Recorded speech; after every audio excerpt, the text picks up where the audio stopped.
So Schlegel is going to take some time here to kind of introduce you to some of the more basic tools on Onshape by walking you through how to create this thing that kind of looks like a door stopper. It's just a thing that I invented while I was sitting in a campground bored one day. But it does showcase much of the things that are some basic skills that you will need to do most things in CAD. And so we're going to end up with a product that looks like this. I'm going to walk you through each step of that. So what we've got first is you'll end up logging into Onshape, and you want to click the word Onshape here in the top left so that you end up on a sheet like this. You can see I've got lots of projects here that I've been working on. What we want to do is we want to create a new document. And so I'm going to call this door stopper number 2 because I already have a door stopper number 1. And so this is going to be exactly what you're going to experience when you get into Onshape. Now it's valuable to take some time to get used to how to use the mouse in Onshape. Again, the right click, you can grab here and move the workspace around. You can also right click over here on the cube and move the workspace around. I like to click the cube to make it go to certain things and make it flat, like to the front or to the top. I like to work from the top for whatever reason, but I'll spend a lot of time in this view looking straight down on the top plane as I work through this. So again, I don't want to be working on a thing that looks like this. I want it to be sitting just like that with the top facing me. So right now we can see that there is nothing here except an origin. That's what that black dot in the middle is. And the way that CAD sort of works is when we create something the first time, it doesn't have any dimensions. It's just sort of a sketch that exists, but it does not have height, width, or depth. And so the first thing that we're going to want to do to make that door stopper, you might have noticed it was made on a big circle as a disc as the bottom. We're going to come up and click Sketch. Now this piece right here that says sketch pane is blue because there's nothing that's been selected of where we want to draw. So we want to draw that on the top sketch plane. I could select the top sketch plane by clicking it right here. I could select it by clicking it over here on the left, or I could select it by clicking, nope, I can't click the cube, it's got to be here or over here. Either one of those will make the top plane appear in the plane that's being sketched on.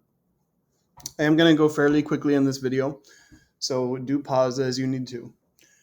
So I'm going to make a circle, a center point circle on this top plane that's going to come out however big you want or however small, it doesn't matter. I could even make it this itty bitty.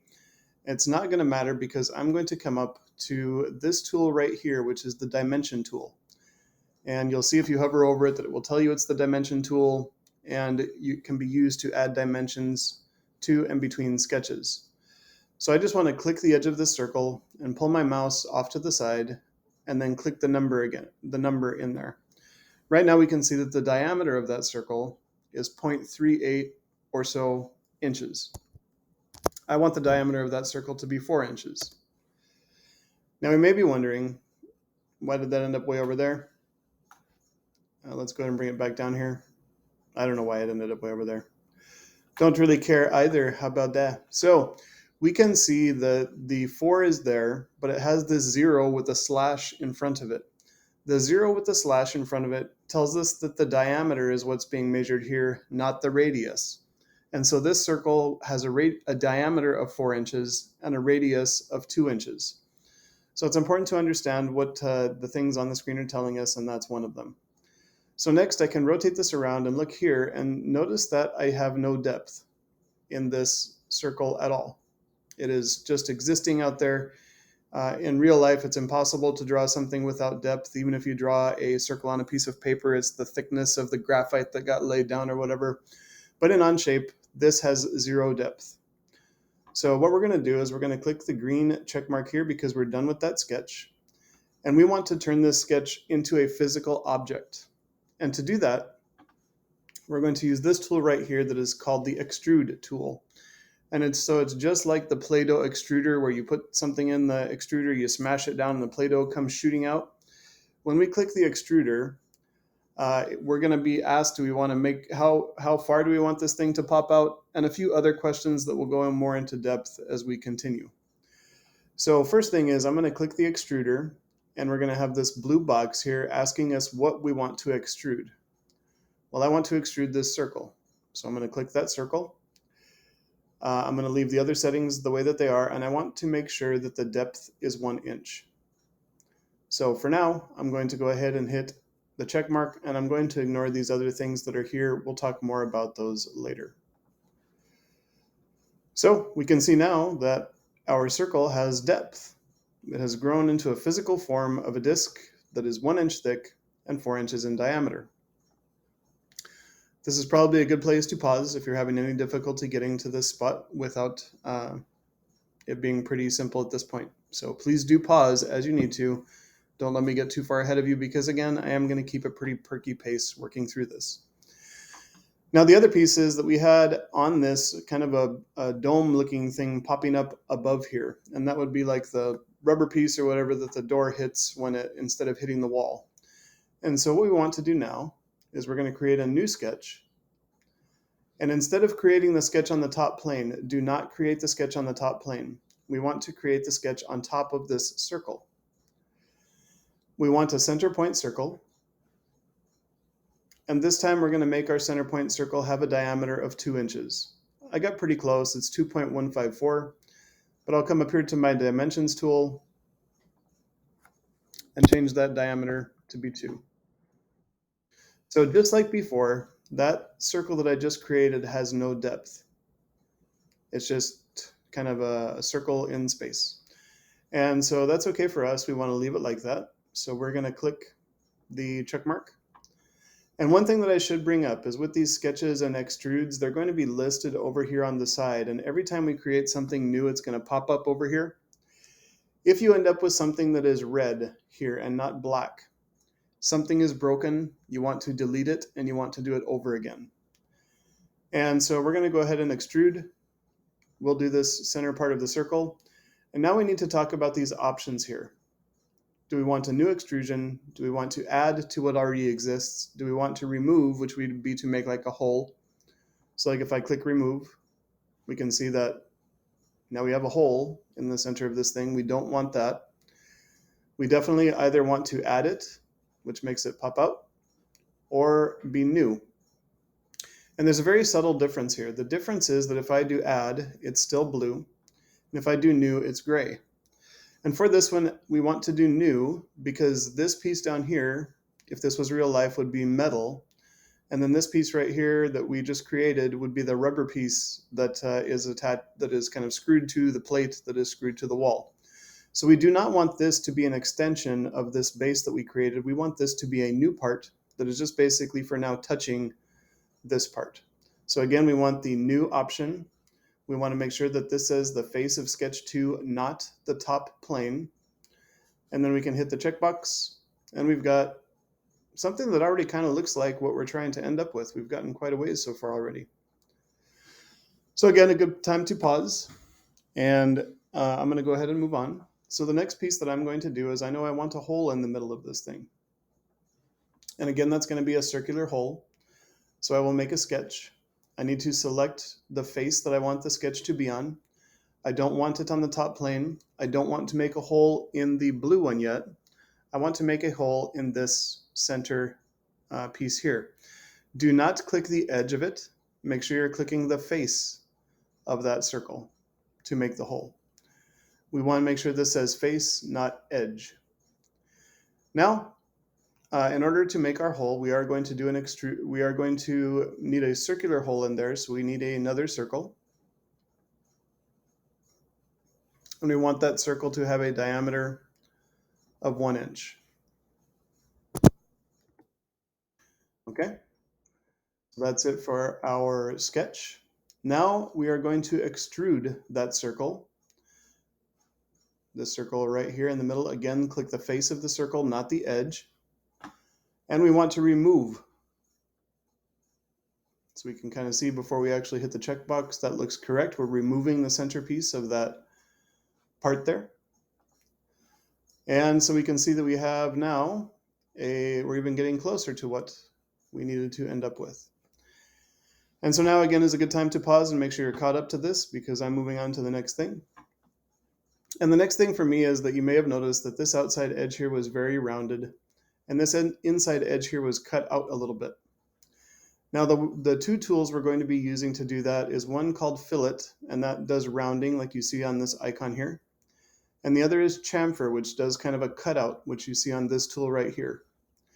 We want a fillet on the outside edge of this top piece, and we want a chamfer on the inside edge of this top piece. And so there are two ways to do this. We can select the fillet tool, and we want to make sure that we put 0.5, because that, and I'll show in a second what that will change. So if I do a 0.5 fillet, that's what I end up with. I could change this number to be like 0.2, but I just don't like the way that looks. I could change it to be like 0.8, and I also don't like the way that looks.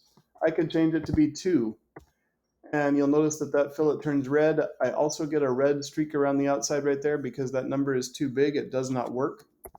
So I'm going to go back to my 0.5 because I know it works, and for me it looks pretty good. So I'm going to click the checkbox on that one. Then I'm going to go to the chamfer. I'll zoom in to make sure I'm getting the correct piece here. I want just the inside edge, and I'm going to set the chamfer to be 0.1. And as with the fillet, you can change that to be like 0.5. That number is too big, it's not going to work. I can change it to be 0.05. There's hardly anything there then. So I'm going to change it back to be 0.1 just because I kind of like the way that that looks. I'll hit my green box. Get centered up again. Take a look at what I've got, and that's looking pretty good. The next thing for us is we want to put a hole here, here, here, and here so that we would be able to bolt this thing to the wall. And so again, we're going to go back to sketch. We're going to choose this time the blue face here. Again, not the edge, make sure you're clicking the face. We want to make another circle because the circle will allow us to have a place where we know that we're going to be dropping the holes the same distance from the center, because the edge of this circle everywhere is the exact same distance from the center of our figure. So like the distance from here to here is the same as the distance from here to here, etc.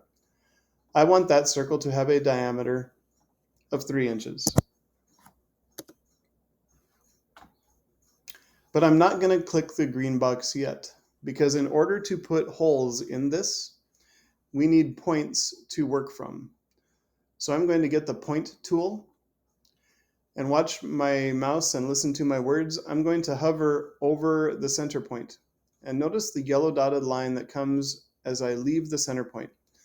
That yellow dotted line is telling me that I'm aligned perfectly horizontally to the center of this door stopper.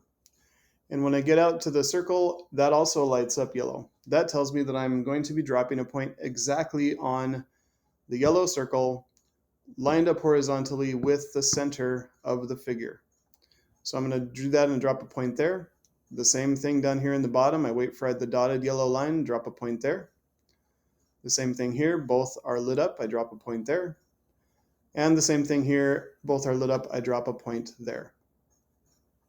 Now I'm going to go ahead and hit the green check mark and be done with that sketch. And so what's next for us? This is a great place to pause again if you need to review some of the video or get caught up to this place. The next thing we need is we need to create a hole here, here, here, and here. And so we're going to come up, this is the hole tool. And when you first open the hole tool, it will probably look like this. You will see simple. What I have chosen to do is I have chosen to use a countersunk hole. So my menu looks a little bit different. We want it to say through. And then we just want all of these numbers to match what I have here. So ANSI, clearance, number 10, free, 0.201, 0.411, and 82 degrees. And notice it says sketch points to place holes. Well, we already have points. So once we make sure that our numbers match here, it's as simple as coming over to the points, clicking the points, and it's going to drop a countersunk hole in each of those points for us. And now the reason for all these weird numbers is if you've ever been to the hardware store and seen where they have all the nuts and bolts and screws and all that stuff, these are actually like real dimensions and measurements that are available for nuts and bolts and screws. So what we're really telling Onshape in this instance is that we would be using a number 10 bolt that has a countersunk head that would be sitting inside this groove here when it's bolted to the wall, so it would have a nice smooth finish.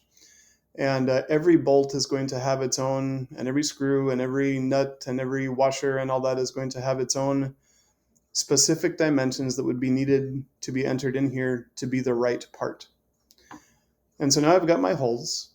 Again, a great place to pause and stop if you need to catch up. And it looks like I'm done. But I can tell you I am not done. And I'm going to have to pull this out of full screen view for a moment so we can see what's down below. So what happens in this tab here called Part Studio, the tab that we're working in right now, we just create parts. And it might look like our gray part here is attached to our blue part here, but it's not. It's just sitting next to it.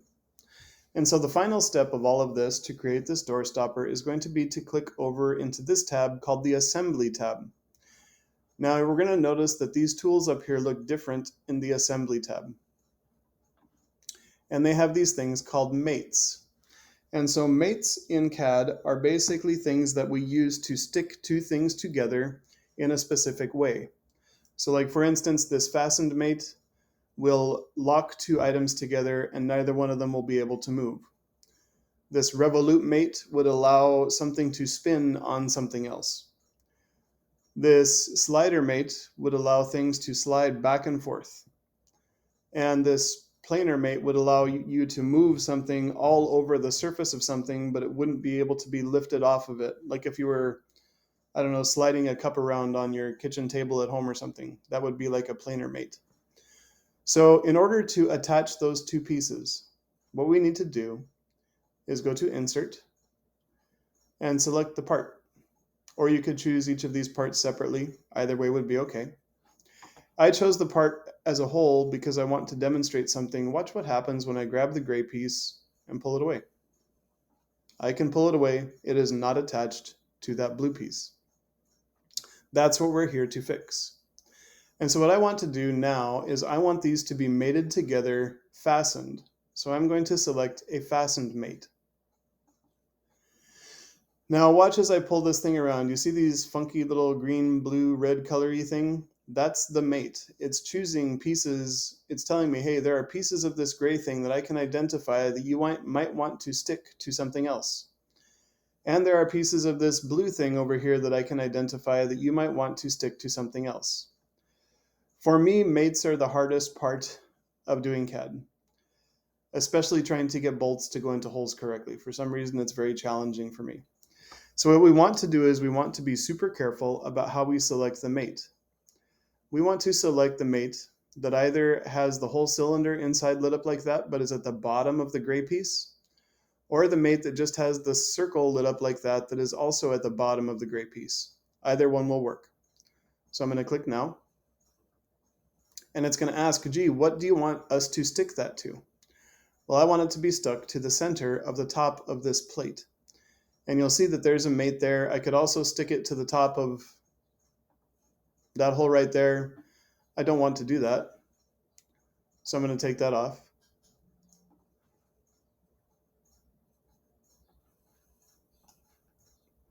But you can stick it to any other mate that you want. And I just messed it up on purpose to sort of give a demonstration. Now, of course, it's being difficult for me to get the mate that I want again. There we go. So I'm going to take that mate and I'm going to stick it to the mate that is on the top center of this one. And so that's going to make it stuck together. The other thing to notice here is there are a couple tools. So sometimes when you stick things together, they're going to face the wrong direction. In our case, it's facing the correct direction. But if I needed it to go the other way, I would flip the primary axis using this arrow. I don't want it to be stuck inside the blue part like that. I want it to be sticking off. So again, that's the correct direction. And if I needed to rotate it at all, I could use this right here to rotate it. But rotating it makes no difference because they're both circles. So I can hit the checkbox there.